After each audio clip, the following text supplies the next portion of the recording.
físicos universales.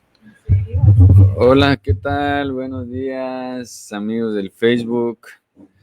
Hoy les quiero compartir este video con mucho amor, con la misma intención de siempre, desde que iniciamos estas transmisiones y videos, algunos editados y algunos más cortos que otros, pero siempre el mismo objetivo, que es ayudarles a organizar la información, ayudarles a entender los aspectos fundamentales sobre la relación que existe de lo que comemos todos los días y la salud de nuestro cuerpo, y la relación que existe más estrecha con la capacidad intelectual de nuestra especie humana de entender estos principios. Esa es nuestra intención desde el comienzo y siempre seguirá siendo el poder ayudar a todos a mejorar su comprensión en estos aspectos.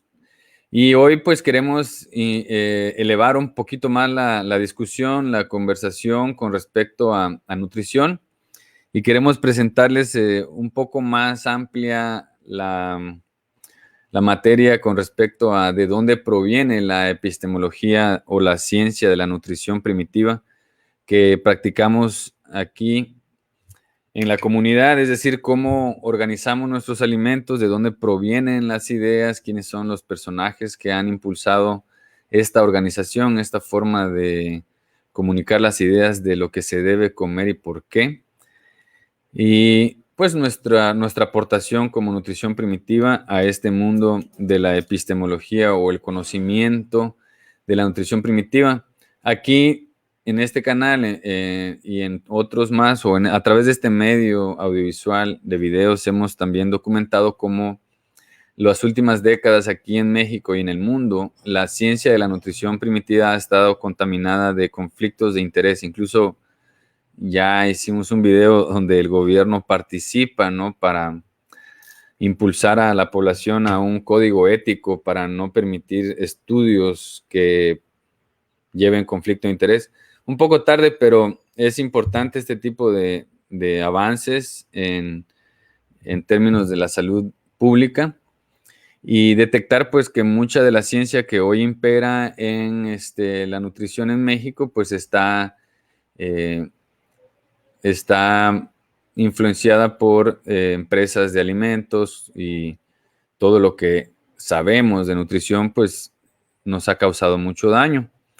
Así que la contraparte, nosotros queremos aportar el verdadero desarrollo epistemológico de la nutrición en la especie humana. Nosotros hemos documentado, hemos hecho un análisis profundo de la bibliografía que está disponible, que explica este fenómeno entre las especies, que es cómo se alimentan todas las especies sobre la faz de la Tierra, incluida la especie humana, porque, pues sí, afortunadamente somos parte de la misma obra. Entonces, aquí en este aspecto es mucho más sencillo para nosotros explicarlo, puesto que no inventamos nada, sino descubrimos algo fundamental, que es que la relación entre las especies está circunscrita en aspectos bastante rigurosos y bastante observables, heterogéneos, como dice Vladimir Vernadsky, y se pueden observar, se pueden ver, se pueden medir, y son aspectos bastante estrictos de cómo se lleva a cabo la relación entre las especies. Y hemos documentado pues que este tipo de análisis, este tipo de avances con respecto a lo que gobierna nuestras creencias, pues es necesario en la sociedad. Debemos crecer como sociedad en el aspecto de conocer qué comer y por qué, no solo llevar una dieta simple, sino tener la responsabilidad de las futuras generaciones de aprender las causas, aprender los errores y aprender todo lo que se tenga que aprender para mejorar no solo nuestra salud de manera individual, sino la de nuestros seres queridos. Así que bueno, sin más ni menos, estamos aquí en el Facebook con mucho gusto y vamos a exponerles pues una de las obras que fundamentan o que organizan la epistemología, es decir, de dónde sabemos lo que sabemos con respecto a nutrición. Aquí en nutrición primitiva, porque ya hemos dejado claro lo que sabemos, lo que sabemos en nutrición en la academia es gracias a Kellogg's. Kellogg's ha financiado durante varias décadas la idea de que los seres humanos se nutren a base de carbohidratos, que la base fundamental son granos, cereales, y que se deben de comer hasta 8 o 9 porciones al día, se debe comer cada 2 horas. Los dueños de estas ideas y la epistemología, pues ya la hemos incluso expuesto aquí en este canal y hemos desarrollado cómo carece de incluso epistemología más allá de los 40, de los 20. La nutrición académica carece de un principio antropológico y biogeoquímico que sustente todo lo que prescriben como guías de nutrición aquí en México. Lo único que usan de fundamento, como dice evidencia científica, son las estadísticas, las encuestas estadísticas que salen del ENSATU, de las encuestas nacionales de salud, y todo eso supuestamente les arroja información científica sobre lo que debe comer el país, los mexicanos, y lo que no deben comer.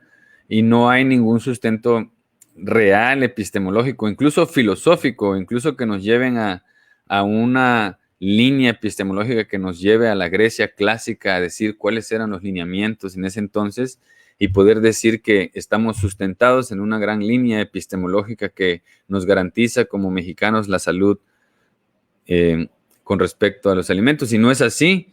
No es así. Lo que presentan en la nutrición académica aquí en las escuelas, como la Escuela Nacional de Salud Pública, como la Escuela Nacional de Nutrición y todas estas grandes academias que representan a México, lo que prescriben es conocimiento falso, conocimiento incluso que carece de toda una línea epistemológica. No tienen la capacidad de hilar en un concepto filosófico lo que prescriben como nutrición hoy en día. Y los conceptos, pues, de nutrición son bastante sofisticados en el aspecto de que existen antes de que viniera la academia o de que existieran las escuelas. La nutrición es un aspecto de las especies que las relacionan entre sí y les permiten la subsistencia y el desarrollo de todos los procesos organizados y armónicos que la biosfera lleva a cabo. Todo el concepto de nutrición que desarrollamos en nutrición primitiva tiene esa forma de observarse a través de varias etapas de la propia biosfera, de la propia Tierra, del propio planeta, incluso donde se observa los principios más rigurosos de la nutrición es cuando no está la presencia del ser humano, cuando el ser humano todavía no habita el planeta y existe otra relación, o más bien existe un escenario que el ser humano no es parte de, y se observan las mismas características. Y esto es importante para definir lo que son principios físicos universales, diferente a las estadísticas y la información que arrojan las encuestas para la academia hoy en día. Los principios físicos universales son precisamente universales porque operan tanto en este momento, en el presente, como en el futuro, pero también operaron de esta forma y de manera eficiente en el pasado. De igual forma, son universales porque operan de la misma forma eficiente en este espacio-tiempo como también en otro. Y podemos sacarlo de la parte antropológica y llevarla a la parte geométrica y operan de la misma forma. Es decir, los principios físicos universales son aquellas leyes con las que se organiza el universo y nosotros los seres humanos las encontramos y vemos que hay un patrón que organiza toda la naturaleza de esta forma. Es decir, en el aspecto de la naturaleza y lo más estricto posible que se pueda imaginar, los principios físicos universales de la nutrición de las especies tiene que ver con un catálogo específico para cada especie. Es decir, el delfín no come lo que él quiera, el camello no come lo que él desea, y todas las especies están regidas, circunscritos en una geometría específica de principios que las relacionan con las demás especies y en términos estrictos de la nutrición, la única forma en la que acceden a esos elementos que le dan bienestar y salud es por una condición específica que se llama apetito. Y ahí es donde nosotros observamos el principio universal, nutrición primitiva, que llamamos apetito, que es un proceso bastante sofisticado de todas las especies sobre la faz de la Tierra, que los llevan a cambiar de comportamiento, a cambiar de nivel de energía, de concentración, lleva a una alteración completamente importante para un procedimiento que es adquirir los alimentos, ¿no? Entonces, todos estos escenarios biológicos de las especies están interconectados unos con otros y hemos visto a través de la historia de la Tierra cómo estas especies han venido transformándose unas con otras y en el aspecto, por ejemplo, de comerse unos a otros, pues lo que desechan de desecho tiene que ver con el comienzo de un nuevo proceso dentro de la biosfera.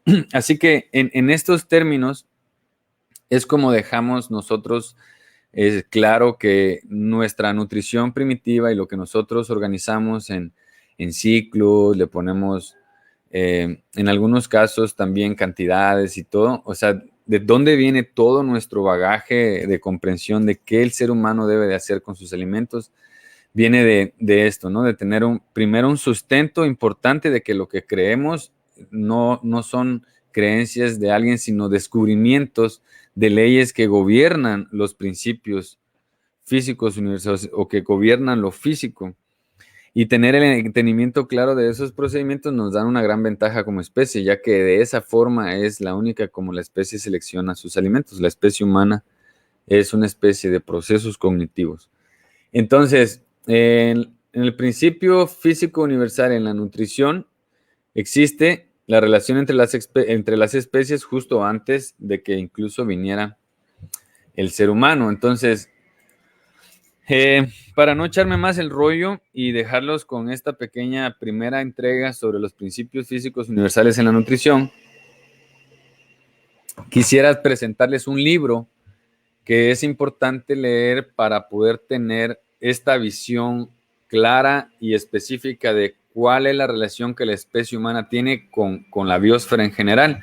Es una obra necesaria hoy en día por estos conceptos erróneos de ecología que tenemos o estos conceptos erróneos de nutrición que tenemos. Es un libro que es importante estudiar y leer para tener una idea más clara de lo que existe previo incluso a saberlo, ¿no? Que es la relación entre las especies, la biosfera.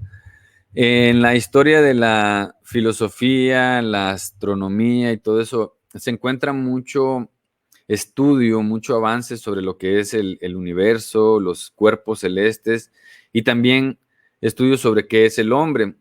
Tenemos eso en las escuelas, en las universidades o bueno, en la biblioteca, pues puedes encontrar esos constantes investigaciones de qué es el hombre y qué es la naturaleza, la creación, el universo, ¿no? Y se desarrolla entre la ciencia, la religión y la sociedad.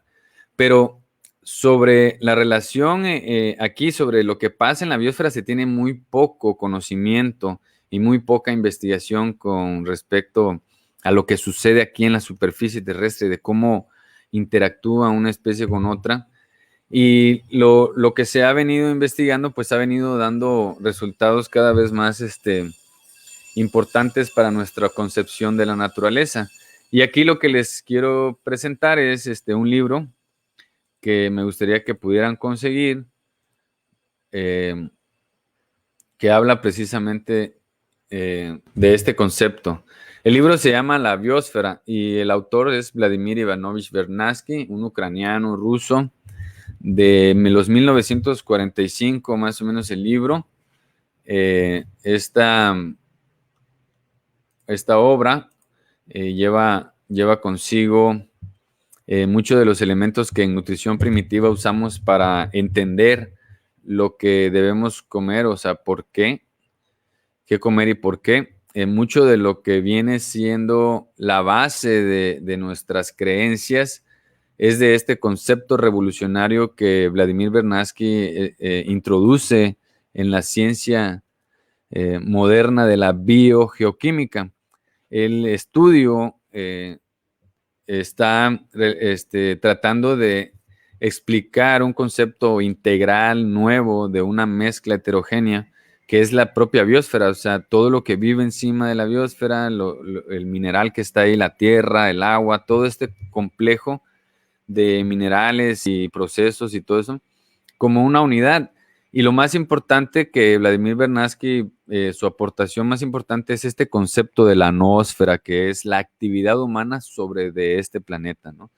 Y la forma en la que él la presenta es muy importante para poder crecer en nuestro concepto de nutrición primitiva. El libro les voy a ofrecer una pequeña lectura, nada más para darles un poco, una probadita de Vladimir Vernadsky. Bueno, este documento fue publicado en American Scientist en 1945, el 1 de enero. Y vamos a leer más o menos lo que tiene para nosotros en su intro. La biosfera. La materia viva está constituida por los organismos presentes en la Tierra en un momento dado. Normalmente, esa totalidad es la que tiene importancia. Si bien al considerar el efecto del hombre sobre los procesos del planeta, pueden tener relevancia un individuo por sí solo. ¿Ok? Puede considerarse que la materia viva de la Tierra es la suma de la materia viva media de todos los grupos taxonómicamente reconocibles. Así, se dice que cada uno de tales grupos se compone de materia viva homogénea. La materia viva existe únicamente en la biosfera, que incluye la totalidad de la troposfera atmosférica, los océanos y una delgada capa de las zonas continentales de un espesor de 3 o más kilómetros. El hombre tiende a aumentar el tamaño de la biosfera. Bien, aquí dice, dice, la biosfera se caracteriza por ser el campo de la vida, pero también y más esencialmente por ser la zona en la que pueden tener lugar cambios debidos a la radiación de entrada, es decir, el golpe del sol o de los rayos cósmicos que golpean la superficie. Dentro de la biosfera, la materia es sensible, heterogénea y puede diferenciarse en materia inerte y materia viva. Es decir, dentro de la biosfera podemos encontrar una mezcla, pero que se le pueden ver sus partes, es decir, se puede distinguir dos estados, fases visibles o sensibles, como le llama aquí, que es todo aquello que es inerte y es materia no viva, como el agua, las piedras, los minerales, y la materia viva, que es visible en su movimiento desprendido o desprendida de la materia viva de esta capa inerte. Y estos dos procesos son importantes porque viven en un constante interactuar. La materia inerte predomina en gran medida en forma de masa y volumen. Se produce una migración continua de átomos desde la materia inerte hacia la viva y viceversa. Es decir, los animales que toman agua, ahí hay una constante interacción entre lo vivo y lo no vivo. Esto del agua entra al organismo vivo a través de su ingesta de agua, digamos un venado tomando agua en el río, y ese proceso del mineral dentro del vivo, o sea, no se lo está consumiendo. Esto es bien importante porque estos conceptos han arruinado tanto la conciencia y la razón humana y nos han hecho creer que los seres vivos del planeta gastan recursos. O sea, nos han hecho incluso pensar de que la vaca gasta recursos. Es increíble. Pero bueno, está pongan atención en este aspecto de la transmigración biogenética de átomos. El venado está tomando agua del río. Si nos dejamos llevar por la idea estúpida del cero crecimiento y el ecologismo barato, pues estamos diciendo que si lo vemos a simple ojo de borracho es que el venado se está acabando el agua. Y no es eso lo que está pasando. Digamos, dejemos al hombre fuera de esto y digamos que el mundo es de los animales. Ustedes van a decir que los venados se van a acabar el agua del río porque la consumen. Pues no, güey, porque es estúpida esa idea, puesto que lo inerte y lo no vivo en este planeta viene conjugado en un solo elemento que es el planeta, es un cuerpo vivo, todo el planeta es un ser vivo y sus partes, es decir, lo que no es vivo, lo inerte, líquidos, los gases, las nubes, todo lo que no es vivo y las piedras y todo eso, tienen una interacción constante con lo no vivo y tienen una homeostasis, están coordinados, hay una excelencia en la obra. Así que mientras toma agua el venado, lo que está pasando en el cuerpo del venado, que son minerales, productos, todo ese escenario de producción, termina siendo una materia disponible para alguien que lo va a comer, o sea, otro ser vivo que tiene esa relación de la que estamos hablando de la nutrición. Y los fenómenos que existen en la naturaleza de esta forma visibles son una constante transmigración biogenética entre esos dos procesos, entre lo vivo y lo no vivo, constante. Es decir, ese venado orina lo que no le sirve, lo orina, o sea, los seres vivos desechan lo que no les sirve y hay una transformación de lo que tomó y lo que regresa a la biosfera. Y lo que va a llover después de que esa agua suba al cielo, se condense y caiga de los cielos a las montañas o minerales y vuelva de nuevo, disponible para otro venado. Y se comen al venado, lo destace, se lo come un chita, pum, y el chita, y sucesivamente. Y llamamos a esto un proceso biogeoquímico, una transformación constante de toda la geografía y la biología, porque incluso venimos de especies diferentes como los dinosaurios hacia las de hoy. O sea, tenemos una revisión incluso paleontológica que nos permite ver cómo es esta interacción constante, no falla y que tiende a mejorar, a ser más eficiente, menor volumen, menor esfuerzo, etc., ¿no? Y dice, continuamos entonces con Vladimir Bernatsky, la materia inerte predomina en gran medida, bueno, produce, bla, bla, bla. Todos los objetos de estudio de la biosfera tienen que contemplarse como cuerpos naturales de la biosfera y pueden ser de diferente complejidad, inertes, vivos o bioinertes, como sucede en el caso de la tierra o del agua de los lagos. El estudio de todos los fenómenos posee una unidad que lleva a la elaboración de un cuerpo de conocimiento sistematizado, el corpus scientiarum, que tiende a crecer como una bola de nieve. Este corpus incluye todo el conocimiento sistematizado y contrasta con los resultados de la filosofía, la religión y el arte, ahí donde la verdad puede revelarse de forma intuitiva. La historia sistematizada de tales actividades pertenece al corpus. Es decir, a esto que estamos hablando, ¿no? O sea, la relación que existe entre las especies. En el pasado, dos conceptos se han subrayado de forma inadecuada. Pero bueno, ya se los dejo aquí porque si no, pues yo me pico y me lo vuelvo a echar otra vez. Y el chiste es que queden picados y consigan la obra. Está disponible en Google Books, lo pueden conseguir, no gratis, hay que invertirle, pero vale la pena. Y leerlo nos va a dar una conciencia más amplia de fenómenos universales, o sea, es decir, que no tiene que ver con la opinión de nadie, sino que uno lo observa, pasan y uno dice, wow, o sea, está padre que eso pase.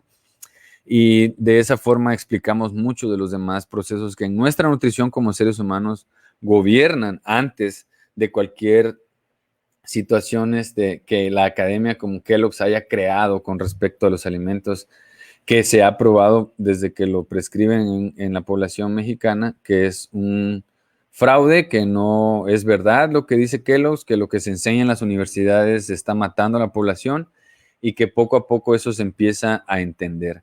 Y la moralidad va a triunfar porque pues ya en el gobierno pues ya se descubrió los conflictos de interés, cuántos años ha gobernado ese conflicto de interés aquí en el país. No nos podemos hacer los oxisos de que ahora sí le quitamos el tigre Toño al cereal, ahora sí le quitamos el Melvin al cereal, ahora sí somos responsables. No, señores, o sea, si sigues diciendo como academia, si sigues diciendo como gobierno que la tabla, la pirámide nutricional de tu población es la que te dicta Kellogg's, es la que te dicta la OMS, que los cereales son la base de la alimentación, pues no importa que sea un elefante o un tigre quien esté en la caja, mientras lo coman los niños o lo coma la gente creyendo que es la base de la alimentación, esto no se va a resolver jamás. Y precisamente ese es el conflicto, que la ciencia de la nutrición viene de la academia, de la Escuela Nacional de Salud Pública. Hicieron un gran descubrimiento, descubrieron a base de su ciencia, que no tiene nada que ver con lo que explicamos y principios físicos universales, ellos descubrieron que el tigre Toño y Melvin influencian a los niños. Órale, qué padre. Y ya ahora le quitaron el tigre Toño y el Melvin, porque son unos grandes científicos. Ellos descubrieron a base de su investigación que Melvin y sus caritas de Kellogg's influencian a los niños para que decidan comer eso y no lo otro. ¡Wow! Pues esa es la diferencia. Queremos estribar bastante y diferenciarnos mucho de los conceptos que manejamos y de los propósitos que tenemos, puesto que son diferentes. Nuestros propósitos son el mejorar la salud de los mexicanos y el propósito tal vez de algunas otras personas como Kellogg's Bimbo sean otros, y no la salud del mexicano. Así que esta es más o menos una idea que quisiera mostrarles sobre la epistemología y los invitarlos a la página de Facebook, porque pues ahí tenemos todos los videos, incluso hemos hecho esto un poco más extenso con respecto al catálogo de plantas y animales. La siguiente entrega sobre el mismo aspecto, los principios físicos universales en la nutrición, veremos cuál es el concepto amplio, profundo de plantas en nutrición primitiva, porque muchos lo reducen pues a ensaladas o a comer plantas nada más. Y no, es un mundo incluso casi o muy poco explorado por parte de la humanidad y que nosotros en nutrición primitiva consideramos es una parte importantísima de la salud y el bienestar ancestral de nuestro cuerpo, que son las plantas. Así que no se pierda el próximo episodio de Nutrición Primitiva en esta misma entrega, en esta misma serie de documentos de los principios físicos universales en la nutrición. Este es el primer video que va sobre lo general, pero en los próximos vamos a irnos en específico. El siguiente es plantas y animales, que es uno de los principios físicos universales. Específicamente plantas, vamos a meternos a detalle a qué nos referimos en nutrición primitiva con plantas cuando prescribimos en la nutrición. Espero les haya gustado. Nos vemos la próxima. Pásela súper chido. Chao.